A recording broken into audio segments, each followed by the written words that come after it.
What was the message after the game in terms of bouncing back? Yeah, I think for us, disappointing game, obviously, disappointing start to the season. But, I think the guys did a really good job of coming that next day with, a very focused demeanor, ready to listen, ready to learn, and try to figure out, what happened, really. And, I think our guys, have had a really good day and a half, since then. They were dejected, like most kids would be their age, and it was a packed house, great crowd, and we didn't play as well as we wanted to, and McNeese State had a lot to do with it, and so the message is we need to do better, than we did in this particular game, and it's not.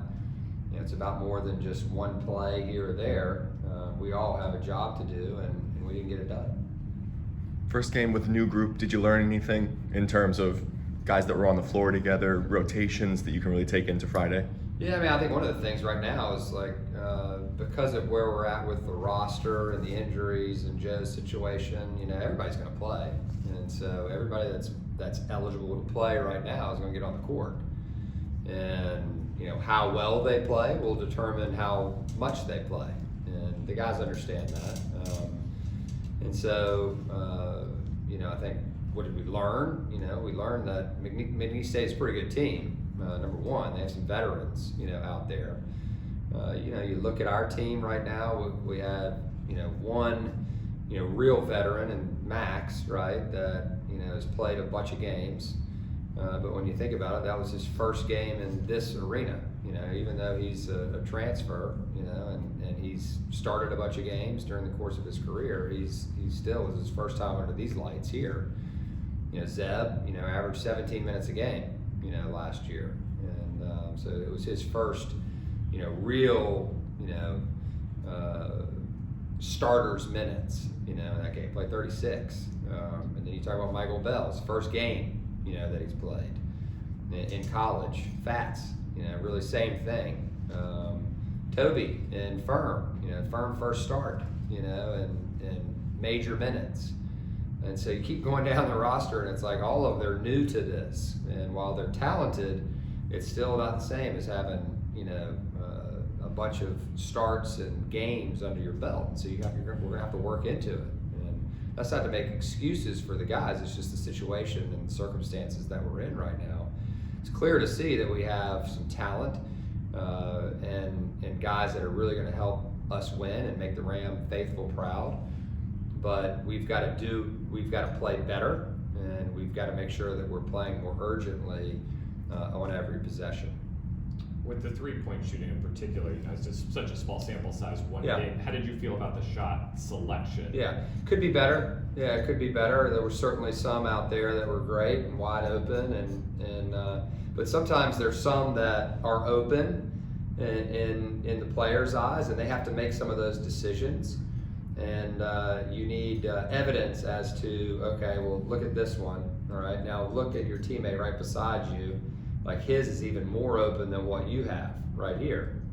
And so it's a learning tool, for the guys. And there certainly were several of those in that particular game where there could have been one more pass, one less dribble, to make sure that we got the ball where it needed to go. And that's all part of learning, and being out there and having that experience.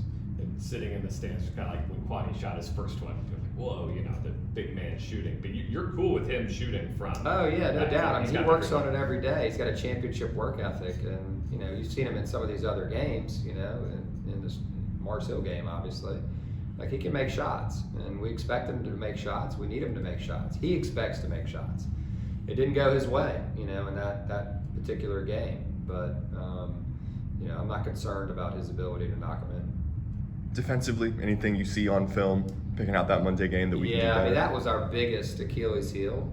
We were really bad in offensive transition. Our transition game was terrible. In that particular game, I think we were 0.5 points per possession, which is rare. And not really something that we would have expected. With this team, as much as we've worked on it. Been good in other games.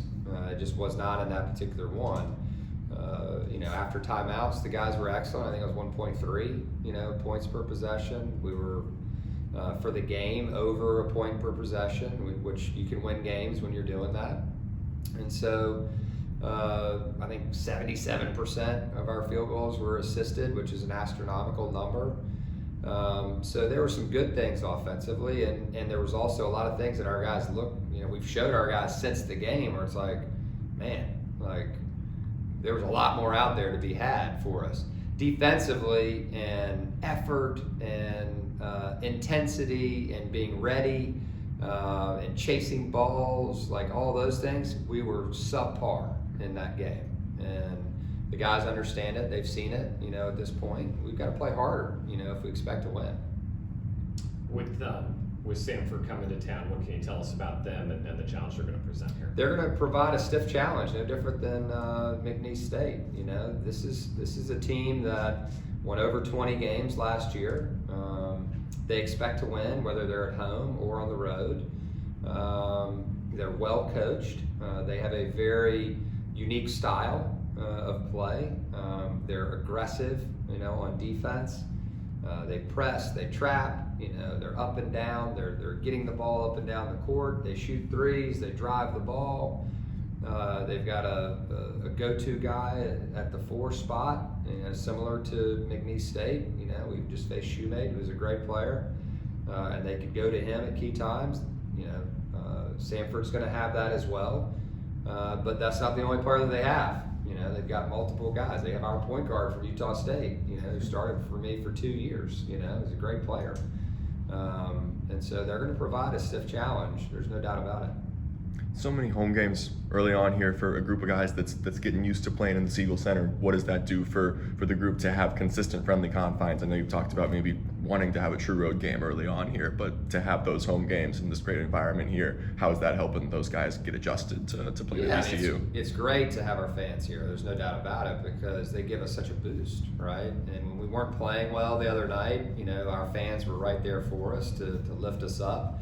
And we had it, to a point where had a couple of those shots gone in, late, and we had a little bit cleaner possession here or there. The roof would have come off, and maybe that would have spurred us on, one more time to kind of get that game to go our way. But we didn't do it. We didn't give them enough to cheer about, and so we've got to make sure that we're making the most of these opportunities at home, because it's an exciting time, for these players, exciting time for our fans, and we want to make sure that we're representing these fans and just VCU in general the right way.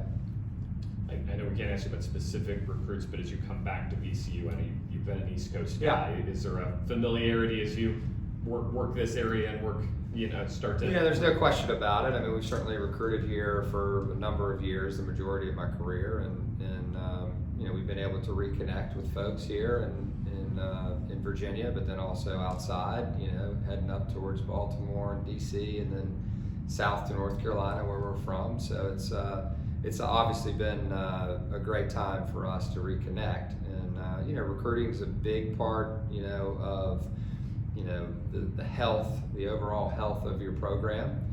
And recruiting is a very different animal right now. It just is. It's way different than when I first started, coaching, and we all have to adjust, and certainly we're going to do that. What have you learned about the VCU brand as you've been on there? I know you knew what it was coming in, but yeah, I mean it's huge. I mean, you think about all the great players that have played here, and some were highly recruited, and some weren't. That turned out to be awesome players, and some were overlooked. And so for us, we've got to make sure that we're recruiting the right players for VCU, and what we've talked to our guys at length about what VCU basketball is, right, and what it is known for. And that's one of the reasons we read Legacy this summer, is so we could tie the current group to this program and its past, right? That's what the book's really all about. It's this team's time to make its own name and its legacy and leave a legacy. But there's so much history that has happened here. And when you think about VCU basketball, you think about you know, never backing down. You think about the toughness. You think about the mental toughness. You think about the physical toughness. You think about, you know, the team that's going to be the aggressor, right? And play extremely hard and give it everything that they have and never back down. And I think that's, you know, certainly something that, you know, we will make sure continues, you know, here, you know, while we're in this next chapter. If you're gonna, Yeah, no doubt. they were so